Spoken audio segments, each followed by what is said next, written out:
আসসালামু আলাইকুম। আশা করছি আল্লাহর রহমতে সবাই অনেক, অনেক বেশি ভালো আছেন, সুস্থ আছেন। আপনাদের সাথে আছি আমি বরিশাল থেকে তামান্না। আজকে আপনাদের সাথে শেয়ার করব অনুষ্ঠান বাড়িতে কিভাবে পোলাও রান্না করা হয়। ২৬ কেজি চালের পোলাও রান্না করা হবে আর পুরো রেসিপি আপনাদের সাথে শেয়ার করব বাবুর্চিদের টোরে রেসিপি। সাথেই থাকবেন। প্রথমে দিয়ে দিচ্ছি পর্যাপ্ত তেল। তেলটা ভালোভাবে গরম হলে দিয়ে দিচ্ছি পর্যাপ্ত পেঁয়াজ কুচি। আর এই পেঁয়াজটা রাতে কেটে পলি ব্যাগে নরমাল ফ্রিজে রাখা ছিল। পেঁয়াজ কুচি ভালোভাবে ভেজে এর সাথে দিয়ে দিচ্ছে ১ মুঠো এলাচি। এরপর এর সাথে দিয়ে দিচ্ছি কিছু লবঙ্গ। উপকরণগুলো খুব ভালোভাবে বেছে নিতে হবে। এরপরে দিয়ে দিচ্ছি দারুচিনি। আমি কিন্তু উপকরণগুলোর পরিমাপ বলছি না, কারণ আপনারা বাসায় নেমে করলে পারফেক্ট পোলাও পাবেন। তা তো আর অল্প পরিমাণ করবেন, এত পরিমাণ তো আর করবেন না। চালটা ধুয়ে নেটে পানি ঝরিয়ে নিয়েছে। চালটা এর মধ্যে দিয়ে দিয়েছে। এরপর এর সাথে কিছু চিনি দিয়ে দিয়েছি, ১ মুঠো পরিমাণ চিনি। এই উপকরণগুলো এখন খুব ভালোভাবে ভেজে নিচ্ছে। আরেকটি পাশে পাতিলে ফুটন্ত গরম পানি দিয়েছিল, ওই পানি এই পোলাওর সাথে দিয়ে দিচ্ছি। আর এই ১৩ কেজি চালের জন্য এখানে ২৬ কেজি পানি দিয়েছি। এভাবে করে ২ ভাগে ১৩ কেজি, ১৩ কেজি, ২৬ কেজি পোলাও আজকে রান্না করা হবে। আমি শুধু আজকে আপনাদের একটাই দেখিয়েছি। এভাবে করে বাবুর্চিরা ২৬ কেজি পোলাও এই অনুষ্ঠানে রান্না করেছিল।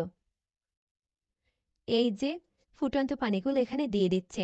আর এখানে কিন্তু ফুটন্ত পানিই দিতে হবে। দিয়ে দিচ্ছে পর্যাপ্ত লবণ, স্বাদমতো লবণ।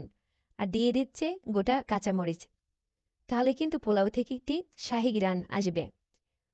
আর কিছু ঘিও দিয়েছিল। এরপরে ১০ মিনিটের জন্য ঢেকে রেখে ঢাকনা তুলে দেখেন পানি আর চাল মাখো, মাখো হয়ে এসেছে।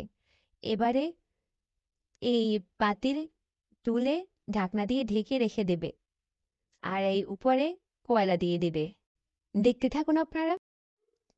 এবারে বাবুর্চিরা পাতিলটিকে চুলা থেকে নামিয়ে নিচ্ছে।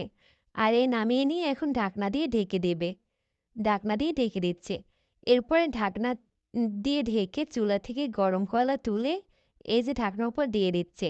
আর এই গরম কয়লা ঢাকনার উপর দেওয়ার ফলে চালটা ভালোভাবে ফুটবে। কোনো জায়গায় চাল, কোনো জায়গায় ভাত এরকম হবে না। এই ১৫ থেকে ২০ মিনিটের জন্য ঢেকে দেখুন। ঢাকনা খুলে নিয়ে নিচ্ছে। মাশাআল্লাহ, আলহামদুলিল্লাহ, কি সুন্দর ঝরঝরে পোলাও। এরকমভাবে বাবুর্চিরা টেকনিক ইউজ করে ঝরঝরে পোলাও রান্না করে থাকে। আর কি সুন্দর শাহী ফ্লেভার। আমি যখন এডিট করতেছিলাম তখনও মনে হচ্ছিল সেই শাহী ফ্লেভার আমি পাচ্ছি। যখন আমি অনুষ্ঠানে খেয়েছিলাম তখন যে ফ্লেভার পাচ্ছিলাম, এডিট করার সময় মনে হচ্ছিল আমি এই শাহী ফ্লেভার পাচ্ছিলাম। আজকের এই সহজ রেসিপিটি ভালো লাগলে তাহলে লাইক, কমেন্ট, শেয়ার করে সাথেই থাকবেন। ফেসবুক থেকে দেখলে পেজটি ফলো করে দিবেন, ইউটিউব থেকে দেখলে চ্যানেলটি সাবস্ক্রাইব করে দিবেন। ফিরে আসবো নতুন কোনো রেসিপি নিয়ে। আল্লাহ হাফেজ।